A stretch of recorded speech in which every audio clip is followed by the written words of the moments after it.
To the 10 books that BookTok made me read this year, and I absolutely hated them all. Would not recommend. If these were some of your favorite books this year, like, I'm happy for you. They just simply did not do it for me, and I'm sorry, but this is my truth. Make sure you're following me over on Instagram to keep up with what I'm reading in 2025, and let's get into it. We're gonna start off with a bang, okay? Tried really hard to get into this author in 2024. She is just simply not for me. But Beach Read specifically by Emily Henry.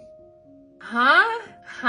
Guys, like, what is the hype about? I'm sorry, I just don't get it. I do not get it. I am not a romance girl, but I have come to like some romance books. I just don't think Emily Henry is for me. This next one is a thriller, and I read it pretty recently, but I'm not gonna say I hated this book. I'm just gonna say that I did not get the hype, and I will venture to say I didn't really like it. It is The Last Party by A.R. Torre, you tell me. I just sometimes feel when people recommend a book so heavily to me that I go into it with too high of expectations, and then it's not as good, and then I just like mess the whole experience up for me. I heard so many people obsessing over this book, and I read it and I was just kind of like, yeah, okay. I don't think I love the style of this book, and a huge red flag for me in a thriller is when I guess the twist that's coming, and I guessed it in this one, because listen, I never get a twist right, so when I do, it's like, what's wrong here? Now, I will never ever forgive BookTok for making me read this book. I literally don't know why anyone ever recommended it to me, and this is what I get for going into books blind. I read Tampa. Do not read this book. Do not look up this book. Do not go to Goodreads. I know you're gonna anyway, but like, don't. Jail for this book. Absolute jail. BookTok, for whatever reason, told me to read it after I read The Teacher by Frida McFadden, because I was like, dang, that was really hard to get through, and you were like, you should read Tampa. Don't